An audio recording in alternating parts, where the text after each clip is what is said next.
こんにちは、こんばんは。エリオと申します。今日もビデオを見てくれてありがとうございます。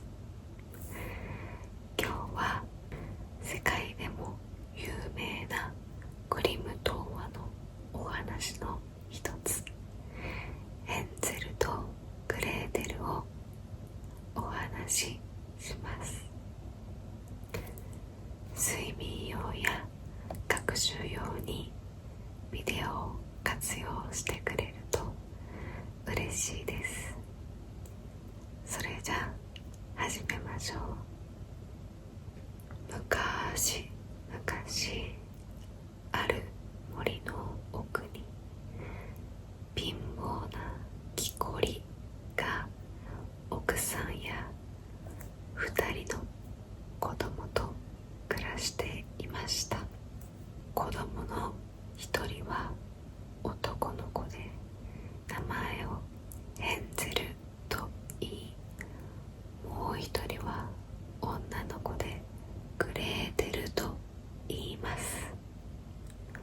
ある年のこと、夏だというのにすごい寒さがやってきて、畑の作物が枯れてしまいました。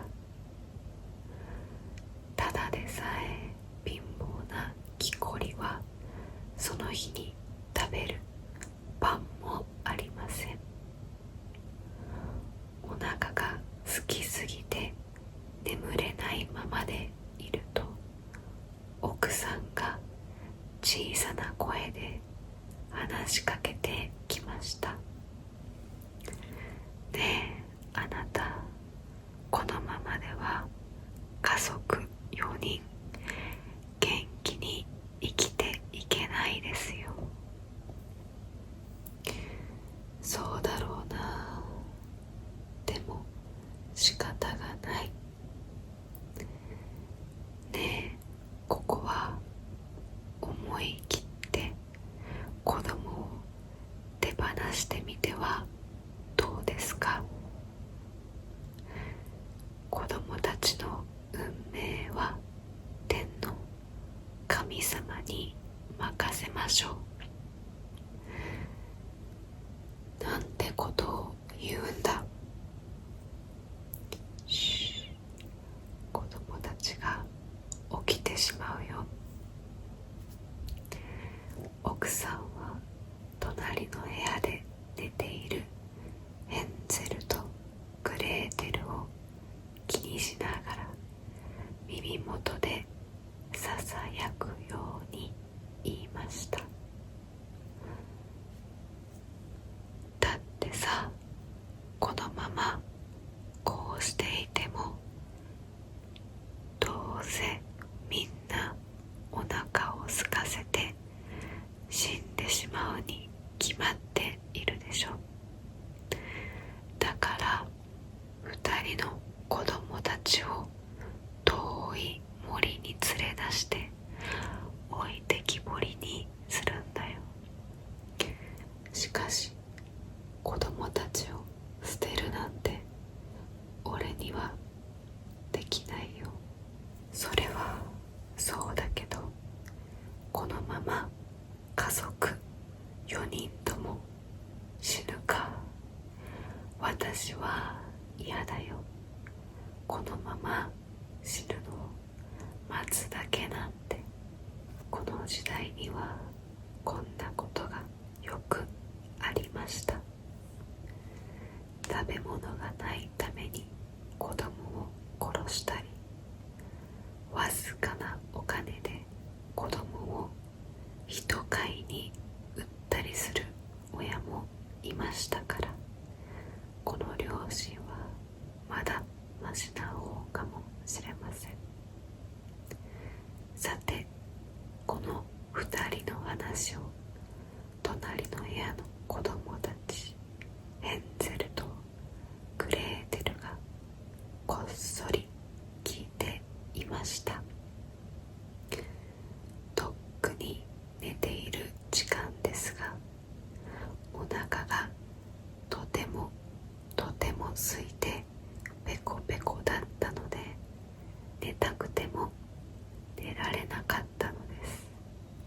妹のグレーテルが悲しくてしくしくと泣き出しました。私たち捨てられちゃうんだわ。明日から家のない子供になってしまうんだわ。グレーテル、泣かなくてもいいよ。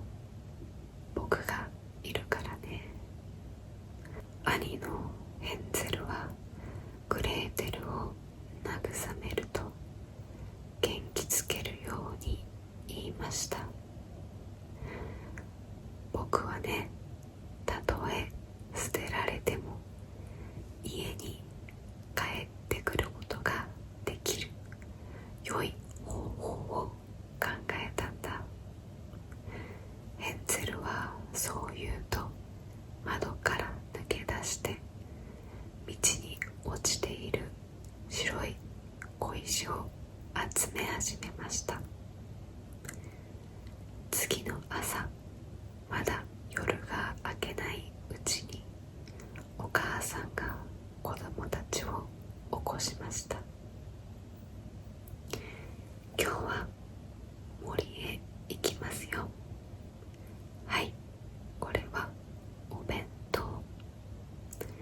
お母さんはそう言って小さなパンを一つずつ渡しました。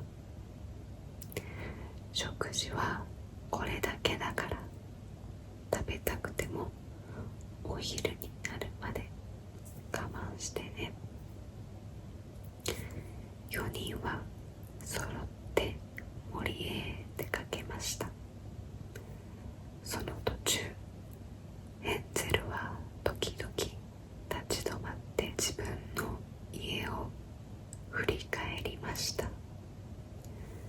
そして今来た道を確かめると、目印として昨日拾った白い小石を一つずつこっそりと落としていったのです。あまりにたびたび止まるので、お父さんが不思議に思って尋ねました。どうしてそんなに立ち止まるんだい？うちの家の屋根に白い猫が上がって僕にさようならしてるんだもん。するとお母さんが横から口を出しました。バカだね。あれは屋根にお日様が当たって光っているだけだよ。そのうちに4人は目的の場所へやってきました。ここは深い森の中です。さあ、お前たち、小さな木の枝をたくさん集めてきなさい。子供たちが木の枝を集めると、お父さんが火をつけて言いました。寒くないように焚き火に当たって待っていなさい。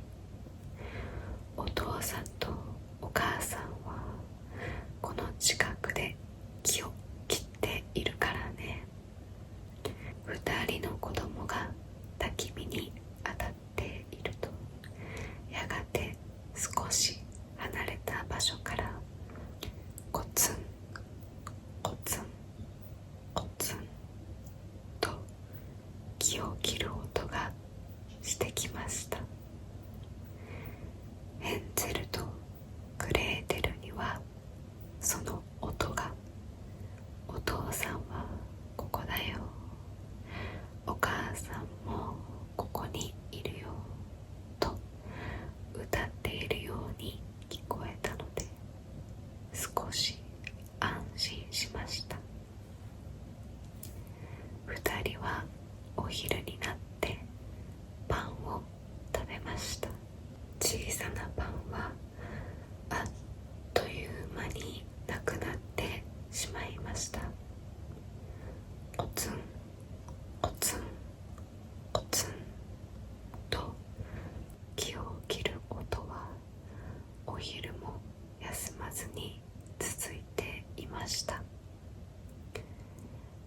そのうちに火が消えて、寒さに震えながら目を覚ますと、周りはすっかり暗くなっています。ですが、木を切る音はまだ続いています。寂しくなった二人は音を頼りに音の方向へ行ってみました。すると、それは木を切る音ではなくて、枝にぶら下げた丸太が風に揺れてぶつかる音だったのです。お父さん、お母さん、二人は呼んでみましたが、返事はありません。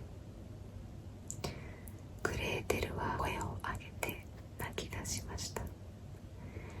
ああ、私たちとうとう捨てられたんだわ。ヘンゼルは妹を慰めて言いました。泣かなくても大丈夫だよ。ちゃんと帰れるから。月が出るまで待っていてね。やがて月が出ると足元が明るくなりました。するとどうでしょう。ヘンゼルが道に落としてきた白い小石が月の光にキラキラと輝き始めたのです。ヘンゼルとグレーテルはその光る石をたどりながら道を歩き、朝になる頃には家へ帰りました。お父さんもお母さんも二人が帰ってきたのでびっくりです。お前たち帰ってきたんだね。大丈夫だったか。お父さんとお母さんはヘンゼルとグレーテルを抱きしめました。二人とも森の中に置いてきた子供のことが心配で心配でずっと泣いていたのです。でも食べ物がないことには変わりありません。お父さんとお母さんは自分の食べ物も子供たちにやりましたが、もう限界です。数日後、お父さんとお母さんはまた子供を別の森へ連れて行きました。それがあまりに急だったので、ヘンゼルは前のように白い小石を拾う暇がありませんでした。何か目印になる白いものを落とさないと。そこでヘンゼルはお弁当のパンを細かくちぎって目印に道のところどころへ落としておきました。ところがこれは失敗でした。置いてきぼりにされた二人が帰ろうとすると、目印のパンがなくなっているのです。月は前の時よりも明るく照らしているのに、パンは人影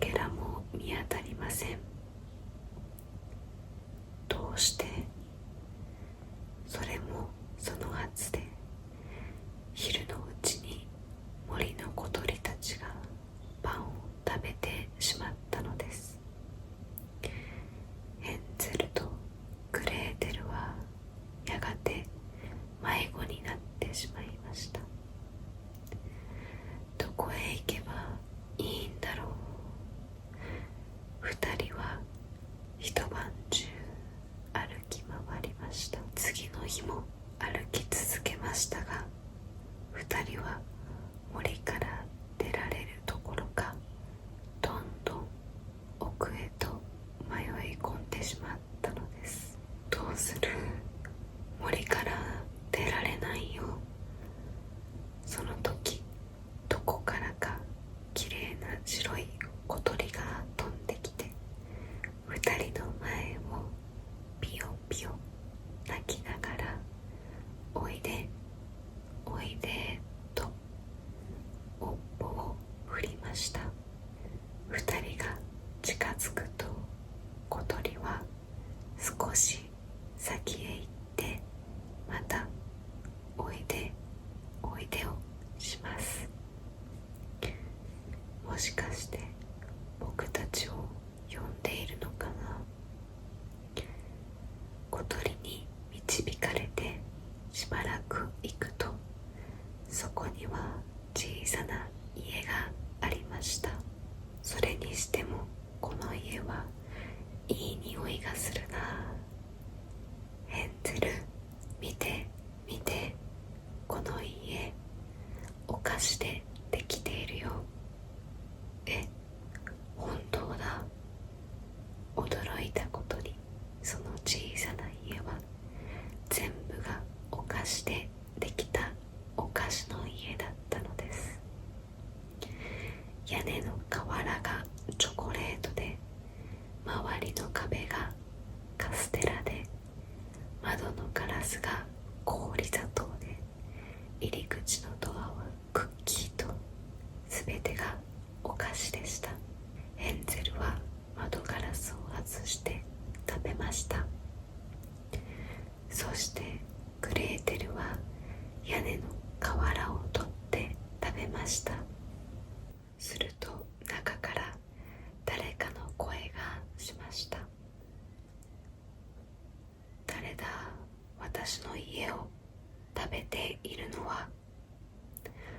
クッキーのドアが開いて、中から年を取ったおばあさんが出てきました。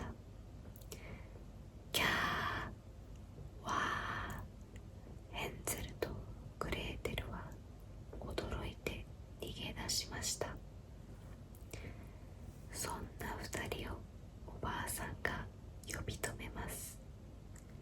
こら、待ちなさい。逃げなくてもいいよ。おばあさんは一人で退屈をしていたところなんだ。さあ、お家へ入りなさい。中にはミルクもココアもみかんもリンゴも何でもあるよ。2人はそれを聞いて安心しました。なんだ、怒るんじゃなかったのか。よかったわ。2人が家へ入ると、おばあさんは飲み物や果物をたくさん出してくれました。それに気持ちよさそうな子供用のベッドも2つ並べてありました。さあ、どんどん食べてね。おかわりはたくさんあるからね。2人は飲むだけ飲んで、食べるだけ食べると、ベッドへ潜って寝てしまいました。おばあさんは子供たちの寝顔を見ると、ひひひひ、どっちの子から食べようかね。久しぶりにおいしいごちそうが食べられるよ。なんとおばあさんは人を食べる魔女だったのです。白い小鳥で子供たちをおびき寄せ、お菓子の家をおとりに待ち伏せしていたのです。朝になるとおばあさんはヘンゼルを大きな鳥かごに放り込んで、ドアに鍵をかけてしまいました。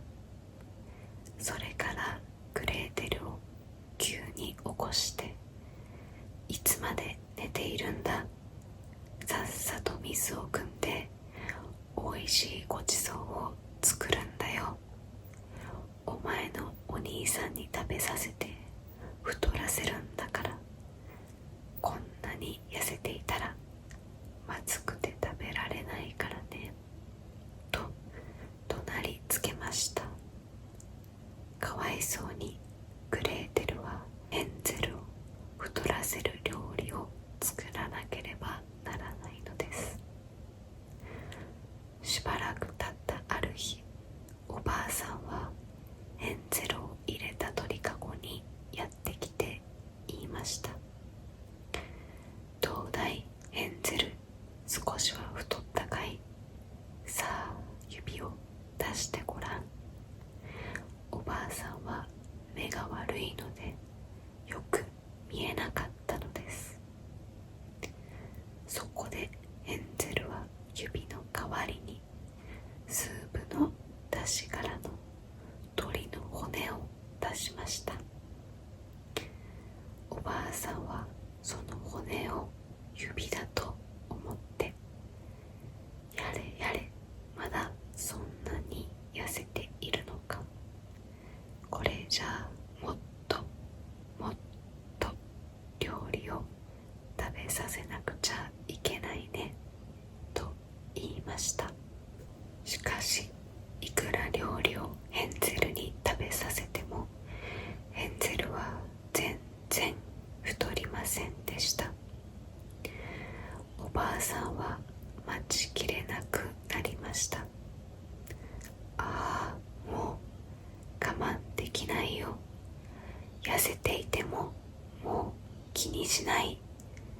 今すぐ大きな鍋にヘンゼルを入れて食べてしまおう。さあグレーテル、急いで大きな鍋にお水を入れなさい。お水を入れたら火をつけるんだよ。悲しいことにグレーテルはお兄さんを料理するために火をつけなければなりません。グレーテルは泣き出してしまいました。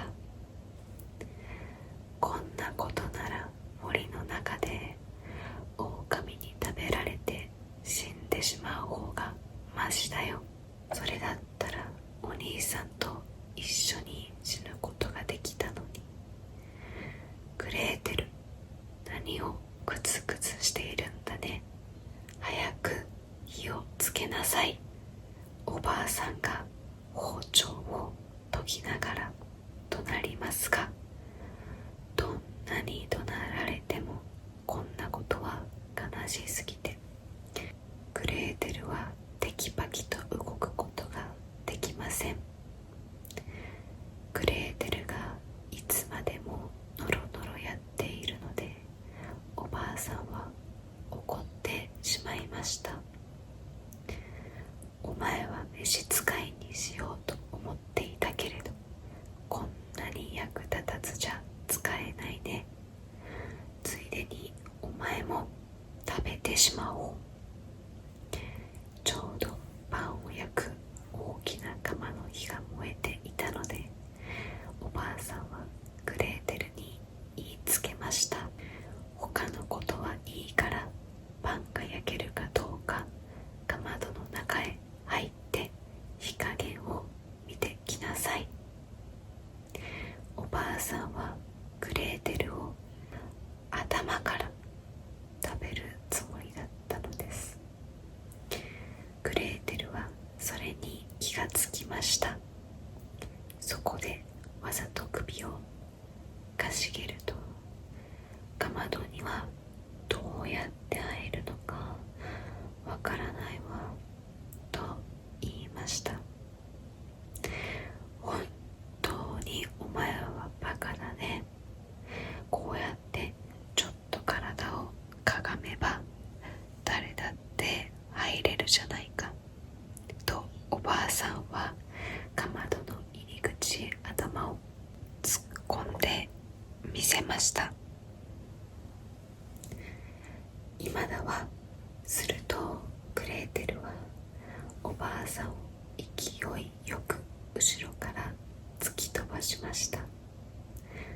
うわ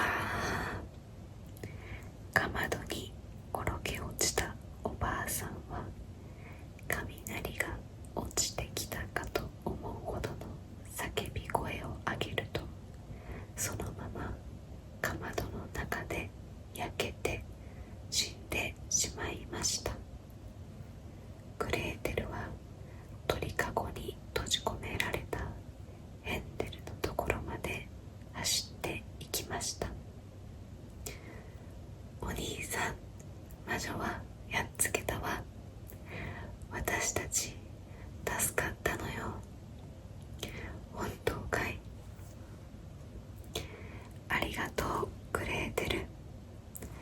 やっと鳥かごから出ることができたヘンゼルは妹を抱き寄せて泣いて喜びました。さて、持ち主のいなくなったお菓子の家にはダイヤモンドや真珠などたくさんの宝物がしまってありました。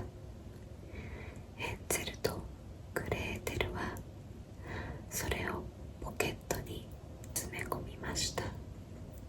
そして2人は何日もかかってようやく自分たちの家へと帰ったのです。ただいま。ヘンゼルとグレーテルの姿を見て、お父さんとお母さんは涙を流して喜びました。ごめんよ、本当にごめんよ。もう決してお前たちを捨てたりはしないからね。お父さんが謝ると、お母さんも泣きながら言いました。お前たち、悪いお母さんを許してね。お前たちがいれば食べ物がなくても構わないの。食べ物がなくなってお腹が空いて死ぬときは4人一緒だよ。見るとお父さんもお母さんもすっかり痩せてしまっていました。2人とも捨ててきた子供たちのことが悲しくて、あれから一かけらのパンも喉を通らなかったのです。お父さんもお母さんも痩せたね。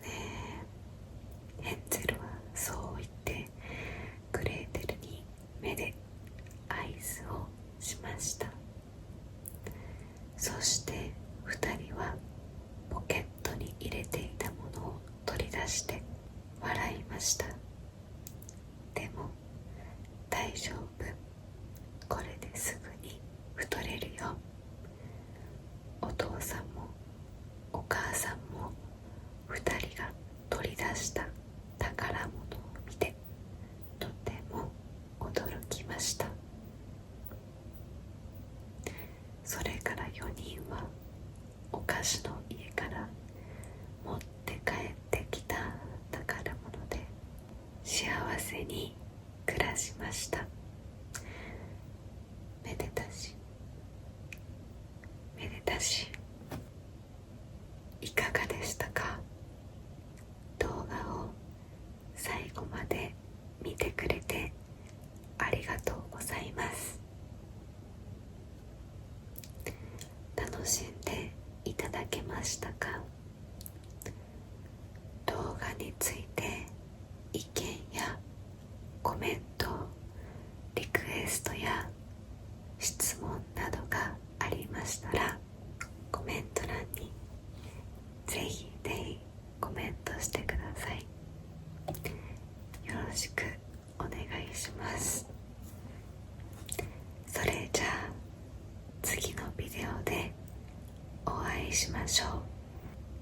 これから寝る方はおやすみなさい。良い夜をお過ごし